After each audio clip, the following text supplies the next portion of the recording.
Birdman को जैसे ही पता चलता है अर्थ की तरफ इतना बड़ा खतरा आ रहा है, वो बिल्कुल भी देरी नहीं करते और अर्थ के लिए निकल जाते हैं। वो जैसे ही अर्थ पहुंचते हैं वो अपने परमैन्स को अपने पास बुलाते हैं और सारी की सारी बातें बता देते हैं। ये सभी बातें जानने के बाद परमैन्स काफ़ी ज़्यादा घबरा जाते हैं। पाको, पायान, बूबी सोच में पड़ जाते हैं कि अब हमारा क्या होगा। तभी परमैन बोलता है, बर्डमैन बताइए हमें कब जाना है। बर्डमैन बोलते हैं अभी, और सभी के सभी परमैन्स बर्डमैन के साथ अर्थ को बचाने के लिए निकल जाते हैं। अब वो सभी लोग अर्थ से बाहर थे और वो खतरा पृथ्वी के बहुत नज़दीक आ चुका था।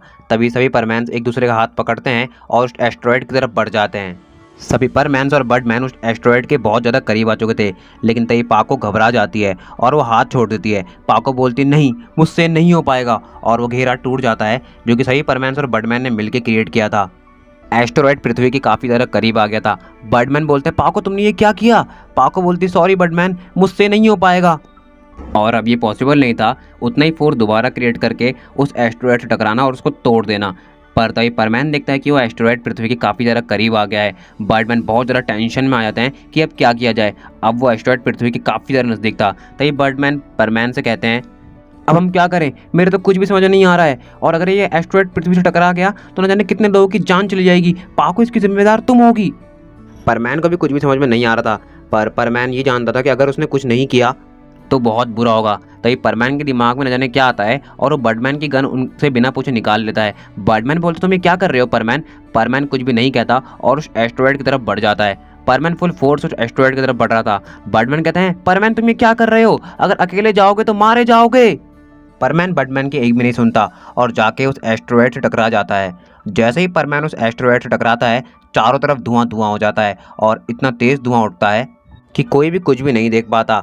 जब थोड़ी देर बाद धुआं हटता है तो परमैन्स और बर्डमैन देखते हैं कि वो एस्टेरॉयड चूरा चूरा हो चुका है। परमैन ने बर्डमैन की गन ली और उसे यूज़ करके उस एस्टेरॉयड को तोड़ दिया, लेकिन ये काफ़ी ज़्यादा मुश्किल था और इसकी वजह से परमैन को भी काफ़ी ज़्यादा चोटें आई थी। अब बर्डमैन इधर उधर परमैन को देखने लगते हैं तो उन्हें परमैन थोड़ा दूर दिखाई देता है। परमैन अंतरिक्ष में तैर रहा था, वो बेहोश हो चुका था।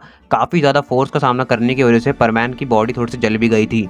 बर्डमैन तुरंत परमैन के पास जाते हैं और उसे उठाने लगते हैं, लेकिन परमैन नहीं उठता। बर्डमैन बोलते हैं, इसकी जिम्मेदार सिर्फ तुम हो पाको, अगर परमैन को कुछ भी हुआ तो याद रखना इसकी जिम्मेदार सिर्फ तुम होगी। और बर्डमैन परमैन को उठाते हैं और सीधा परमैन के घर के लिए निकल जाते हैं।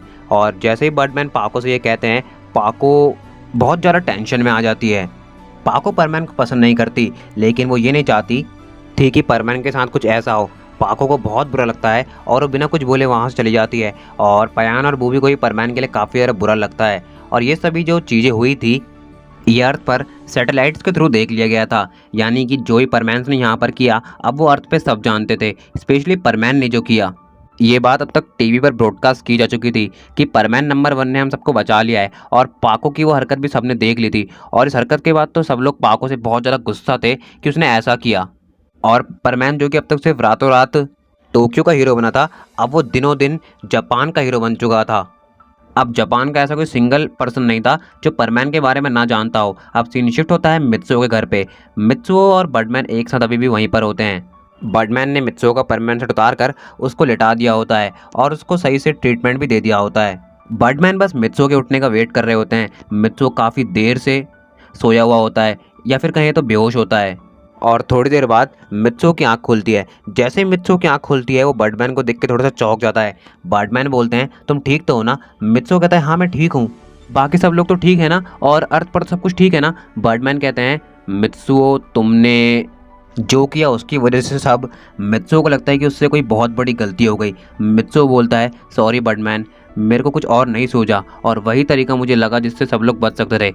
बर्डमैन बोलते, तुम ये क्या कह रहे हो, तुम्हारी वजह से सब लोग बच पाए हैं, तुम तो रातों रात सबके हीरो बन गए हो, और अगर तुम ना होते तो न जाने क्या हो जाता। तुम्हारी वजह से सब बच पाए हैं, तुम सबके हीरो हो परमैन, तुम सबके हीरो हो। और बर्डमैन ऐसे ही मित्सुओ की बहुत ज़्यादा तारीफ कर रहे होते हैं। तभी थोड़ी देर बाद मित्सुओ कहता है, बर्डमैन अब बस कीजिए, आपने आज के लिए मेरी काफ़ी ज़्यादा तारीफ कर ली। बर्डमैन कहते हैं, लेकिन तुम तारीफ के काबिल हो, जो तुमने आज किया है उसके आगे तो तारीफ कुछ भी नहीं है, बहुत जल्द तुम्हें इसका इनाम मिलेगा। बर्डमैन बोलते हैं, अच्छा तो मैं चलता हूँ, अपना ध्यान रखना। मित्सुओ कहता है, जी बर्डमैन, और इतना कहकर बर्डमैन वहाँ से चले जाते हैं।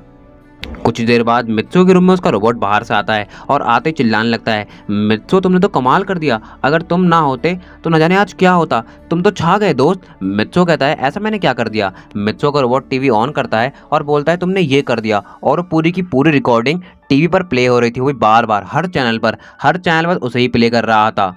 मित्सु कहता है ये सब कैसे। मित्सु का रोबोट बोलता है ये सब सैटेलाइट से कैप्चर किया गया है, पूरा जापान जानता है, यहाँ तक कि पूरी दुनिया जानती है कि तुमने आज अर्थ को बचाया है, तुम सबके हीरो बन चुके हो।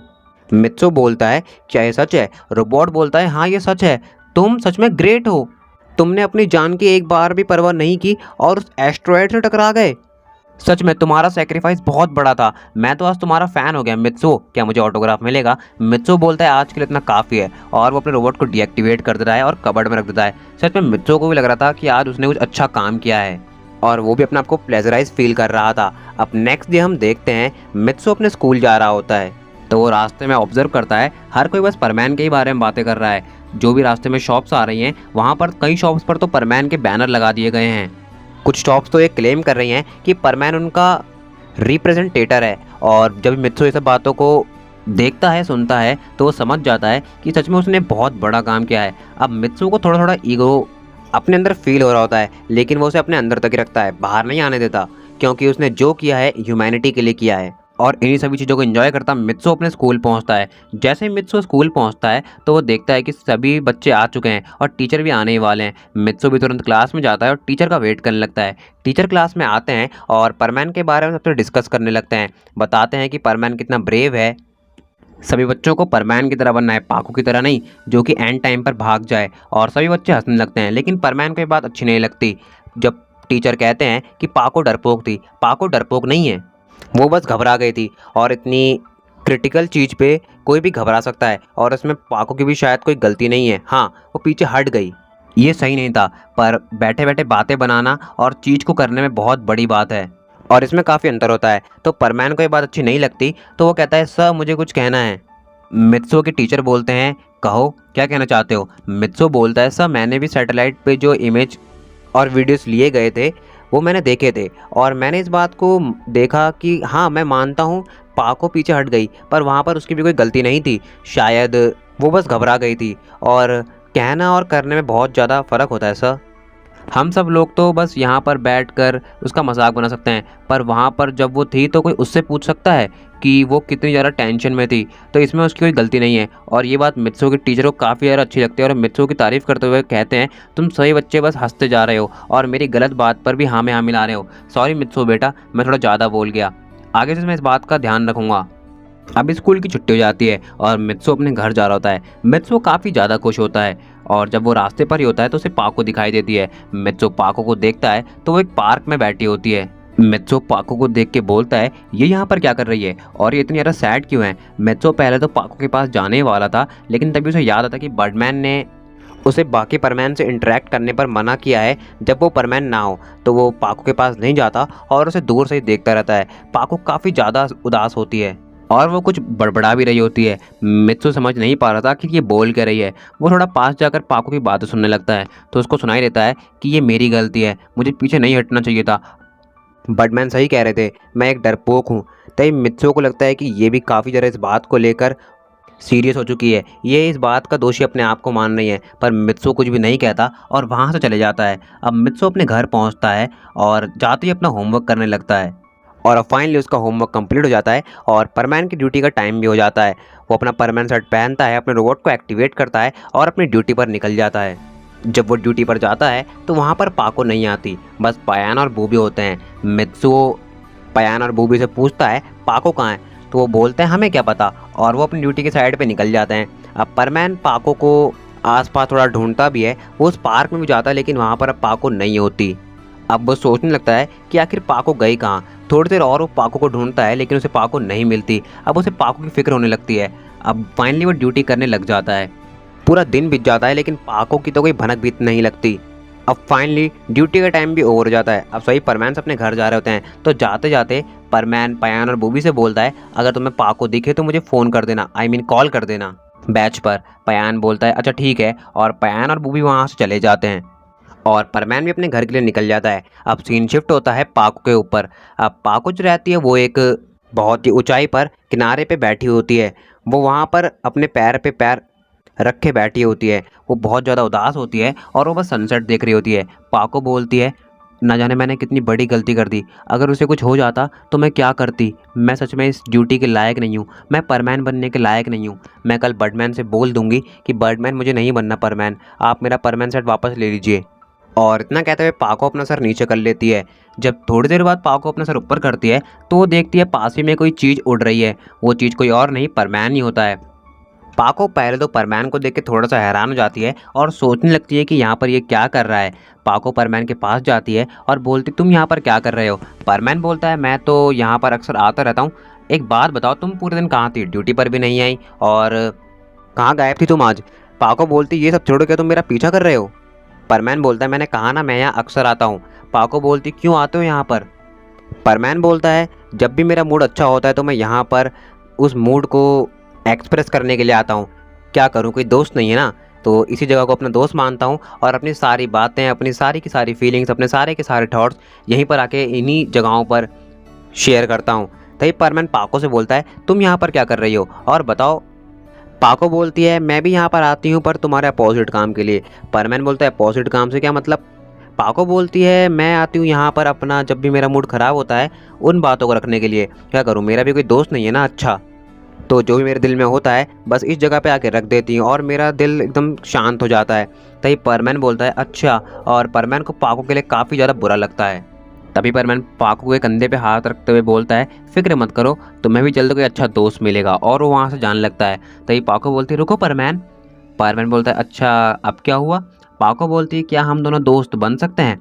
परमैन बोलता है, तुम मेरी दोस्त बनना चाहती हो सच में। पाको बोलती है, हाँ मैं तुम्हारी दोस्त बनना चाहती हूँ, वो भी सच में। अगर तुम चाहो तो हम दोस्त बन सकते हैं। परमैन बोलता है, मुझे कोई दिक्कत नहीं है, अगर तुम खुश हो हमारी दोस्ती से तो मुझे भी कोई दिक्कत नहीं है। पाको बोलती है, तो फ्रेंड्स, और वो अपना हाथ आगे बढ़ाती है। परमैन भी खुशी खुशी अपने हाथ आगे बढ़ाता है और बोलता है फ्रेंड्स, और दोनों हाथ मिलाते हैं और इसी के साथ पाको और परमैन की दोस्ती की शुरुआत हो जाती है। वो दोनों कुछ और देर वहाँ पर रुकते हैं और सनसेट को एंजॉय करते हैं। पाको परमैन से बोलती है, ये सनसेट कितना ज़्यादा सुंदर है ना। पता है मुझे ये क्या लगता है, मुझे कभी कभी ये ऐसा लगता है कि ये मुझे कहना चाहता है कि ये दुनिया सिर्फ परफेक्ट चीज़ों के लिए है और जो परफेक्ट नहीं होगा उसे यहाँ पर रहने का कोई अधिकार नहीं है। तभी परमैन पाको से बोलता है, तुम एक बात बताओ, इस दुनिया को किसने बनाया। पाको बोलती है, ये कैसा सवाल है। परमैन बोलता है, बताओ ना इस दुनिया को किसने बनाया। पाको बोलती है, गॉड ने। तो परमैन बोलता है, क्या इस दुनिया में कमियां नहीं हैं। पाको बोलती है, हाँ बिल्कुल हैं।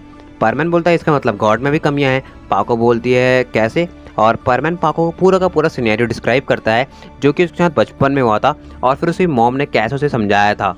परमैन बोलता है, जब इस दुनिया को बनाने वाला गॉड खुद ही परफेक्ट नहीं है तो ये दुनिया कैसे परफेक्ट हो सकती है।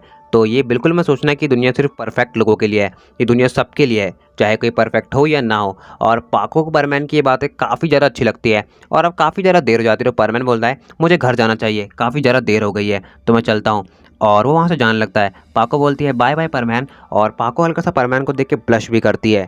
पाको बोलती है, तो फिर मिलेंगे। और वो वहाँ से चली जाती है। परमैन बोलता है, हाँ ज़रूर। और परमैन भी अपने घर चले जाता है। अब परमैन अपने घर पहुँचता है तो उसका रोबोट उससे कहता है, आज तुम्हें इतनी लेट कैसे हो गई। तो वो अपने रोबोट से कहता है, अरे कुछ नहीं, बस थोड़ा सा कहीं फंस गया था काम में। रोबोट बोलता है, अच्छा ठीक है। और वो दोनों ऐसे ही बातें करने लगते हैं।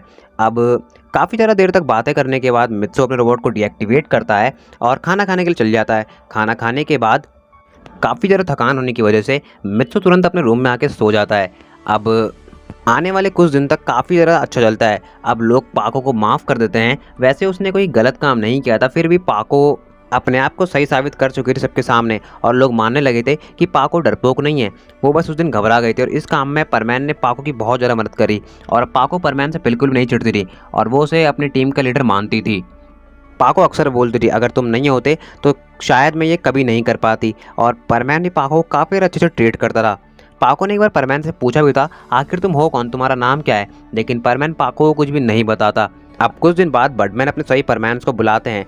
बर्डमैन के एक बुलाने पर सही परमैन्स वहाँ पहुँच जाते हैं। जैसे कि बर्डमैन ने परमैन को कहा था कि जल्द तुम्हें इसका इनाम मिलेगा और आज बर्डमैन परमैन को उसका इनाम देने के लिए आए थे।